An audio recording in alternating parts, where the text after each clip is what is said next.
BBC Radio Merseyside. We unintentionally have a bit of a theme today because my next guest is also all about exposing domestic abuse. She has a YouTube channel and also a book, which she is here to tell us about. The Silent Watchers recounts the horrors of domestic violence, abuse, and its adverse effects on children. I'm joined by its author, Dot Equitigill Acheru. Hi, Dot. Hi, how are you? I'm fine. I'm fine. Long time. It's been a few years since we've had you on the show, and I mean a good few years. Very good few years, but well done on pronouncing my name properly. You did well. I'm impressed. Thank you. So, Dot, for our listeners, can you tell us a little bit about yourself? So my name is Dot, like she said. I am a project manager in the UK. That's my 9 to 5. I also am an advocate against domestic violence, and I've just written a book which is called Silent Watchers. And Silent Watchers it comes at domestic violence from a different angle. Now, a lot of times when we talk about domestic violence, we focus on the primary victim, which is maybe the man or the woman who is receiving the abuse, but we forget the children who are also watching it. Now, interestingly, the title Silent Watchers was suggested by my kids. And my daughter, 6 years old, she came up with the idea, Mommy, why don't you write a story about us? And while I was writing this book and doing research, I found out so much about how children can be impacted by just being in an environment that is toxic, in an environment where there's no love, where there's no peace. And I began to look at the journey of my children and the things they went through and the things that happened to them. And I was like, wow, this was actually the impact of domestic violence. And I had no clue. So in essence, I came up with this book and I did quite a lot of research. I put lots of examples there, practical examples to help people, because lots of times you see parents, moms, dads in toxic environments, and they say, oh, I'm just going to stay for the kids because kids need mom and dad. But the truth is, kids will do best in a safe, loving environment, whether it's with one parent or with two parents. And to say you're staying for your kids in a place that's not good, you are actually damaging your children. And there's loads and loads of research that has been put forward about, the impact of domestic violence on children who are watching. You might say it's not violent, it's non-violent, it's just emotional, it's psychological, but children can feel the tension and the dense atmosphere. So in a nutshell, Dr. Kurigalachu and the book. And that is so true. And I'm so glad you've written this book because you hear it so many times, even now. People stay in toxic relationships and their excuses for the children. And as you said, children can feel the energy, even if they're not being abused, or involved in it, they can feel the energy and they know that something is not right. So, like you said, it makes sense to just go your own separate ways. So in the book you share details of your own, obviously, abusive marriage. How difficult was that for you? It was really hard, and it's kind of like a tricky one because, for instance, I didn't know it was domestic violence, because just like many people, we think that domestic violence is physical, but domestic violence is just an umbrella name for financial abuse, sexual abuse, psychological, emotional abuse, coercion and control. So I didn't know about that. I just felt something was not right, and I was just so unhappy. But I believed I could fix it. I mean, my 9 to 5 is project management. I manage really difficult projects, and somehow we make it make sense. So, like, how hard can it be? So it was really difficult. And the longer I stayed trying to fix it, I was actually, damaging my psyche. I was going down until I got to a point where I completely lost myself. I was just like, life makes no sense. I remember in 2016, I called someone. I said, my life is over.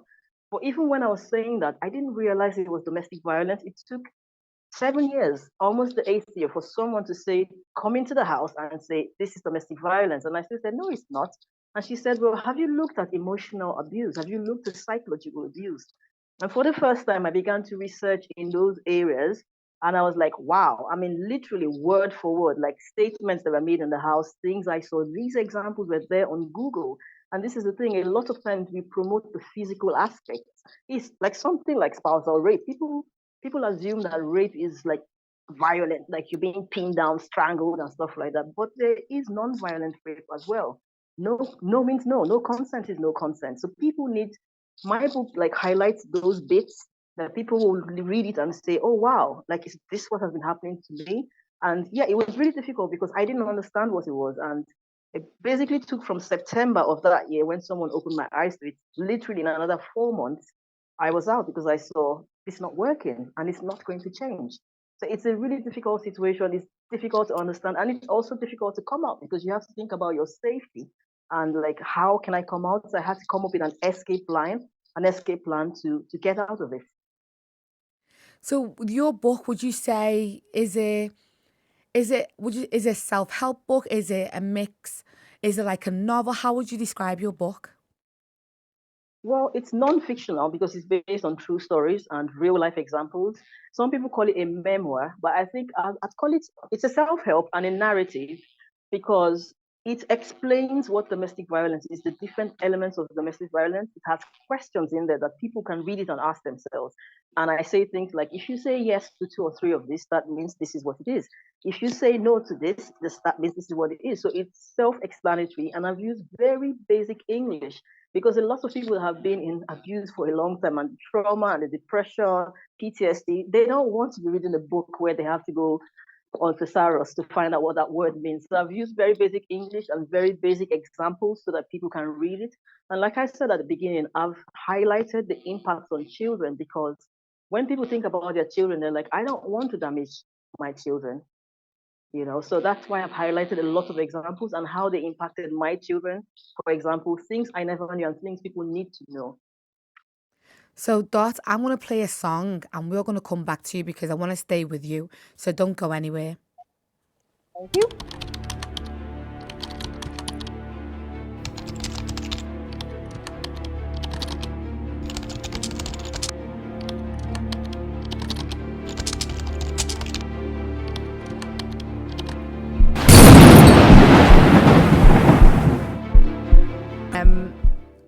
You're back. We have you back. Yes. So we were talking about the children. So the silent watchers, are those the children? Are they the silent watchers?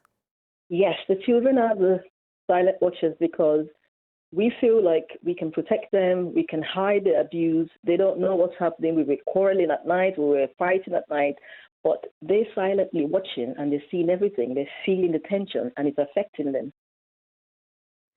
So in the book, you talk. It comes with an age warning. Does that mean you haven't shied away from anything at all? It's laid out bare in the book. Yes, so the book is it's very explicit, the language, and that's why I've done a disclaimer saying that it's for people above 18, so it's for much older people. So yes, I put everything in there because I want people to understand. Now, one of the things is I never had anyone tell me, I never had anyone say, well, it's not right or there's something not right, but that's probably because they didn't understand what was going on. And based on my experience, that's why I've laid it out there so that people can see this is what it is. I mean, from 1 or 2, 3, 4 examples, people that are going through abuse that don't understand or know that it is abuse, when they read the book, they can say, wow, this is it. This is it. She's telling my story. And I've had lots of people, the reviews, people putting reviews there, people emailing me and saying, this is what I've been living in. I just never understood it. This is exactly my life. And that's why I've put it out there. It was quite difficult, to be honest, because some of these things I decided to forget about them for my mental health and well-being. To write the book, I had to remember a lot of these things, and I had a proper mental breakdown. But I decided I needed to revisit some of these thoughts, these feelings, these events that took place. And as I wrote and I put it down, more things were coming out that I had forgotten about. They just kept coming back, and I just kept putting out there. But I feel better, because I think that's a good process of healing. I feel better that it's out there. I feel more at peace with myself, so to speak.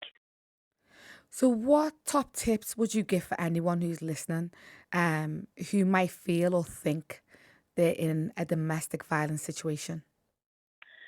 I would say that you need to get help. I would say you need to come out of that house, for instance. Now, coming out of that house is probably initially a temporary separation. And until you come out of it, you won't be able to see clearly what you're living in, because when you're inside, you can't really see. And based on this book, Silent Watchers, and my kids, my son stopped talking. He started regressing at 2.5 years old. And he carried on like that till he was 5. And that's because of the house he was growing up in. My daughter is 3 years younger than my son, and she got to 2.5 years old as well and started regressing. At 5 years old, my son was assessed as a 60-month-old baby for his communication skills and his words, and he was 5. 6 months after I left, he was assessed and he was now at his level. The only thing that changed was me changing environment. So if you're in an abusive relationship, you need to come out for your children. I came out because of my children, but when I look back, I should have come out for myself. I should have believed in myself. I should have loved myself more. So you need to come out. But if you don't have the strength to do that, think about your children, and you can do it for them. And when you come out and look back, you find the strength for yourself. And would you say you had the right support around you to be able to do that? Yes, because when I was told that I should look into emotional abuse and psychological abuse, I began to research online. I found victim support, women's aid, shelters, and the rest of them. And they just kept pointing me at the right direction. They kept explaining stuff to me, telling me where I could go and stuff. And there's a lot of information out there, but people just don't know. Like, for instance, some women say, I don't have the money. But you can, if you were fleeing domestic violence, you could get on any bus, any train, and just say, I'm fleeing domestic violence, and they'll take you for free. But this is information people don't have. So I had the support because I reached out. I reached out to professionals. I said, I don't understand myself. I got counseling. I got people pointing me in direction. People saying, you need to get out of the environment. You need to move town. You need to change your number. And all these things are really important because that move takes a lot. That's, you know what, I don't even know what to say apart from well done. And I want to say congratulations for, Thank you. For freeing yourself and supporting other women and men through this book. So how can we follow you and where can people purchase the book? The book is available on Amazon. So if you search for Silent Watchers by Talk to Dot, it's there on Amazon worldwide. Or if you wanted to go to my website, it's still lead you back to Amazon, which is talktodot.com/the book. The thing with the book is because I lived domestic violence, I came out of domestic violence and I saw the struggles in the life after abuse. My book is catalogued in the UK, the British Library, Wales, everywhere, which means that for parents on low income, which happens a lot when you fled domestic violence, they can go to any library, any local library in the UK and request for the book. So you can actually get to read it for free. The library will make it available for them to read it for those that can't afford to buy it. Also on Amazon Kindle, it's also free. So I've made it available for people because I need people to understand this. And the reason why I'm passionate is people say, oh, but I'm in a good relationship. It doesn't concern me.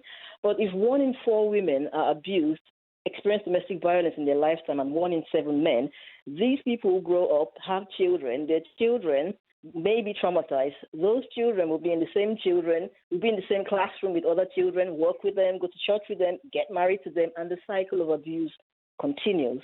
And that's why we have to actively try to break the cycle of abuse. Oh, Dot, thank you so much for joining us this evening. It's been an eye-opener. And congratulations on your book and hopefully catch you soon. Thank you very much. Thank you. Thanks for having me. My pleasure, my pleasure. And if any of our listeners are struggling with domestic abuse at home, Merseyside Domestic Violence Service provides services for men, women and families, including support and help for domestic abuse, stalking and also for children and young people. Their number is 07802 722 703. That's 07802 722 703.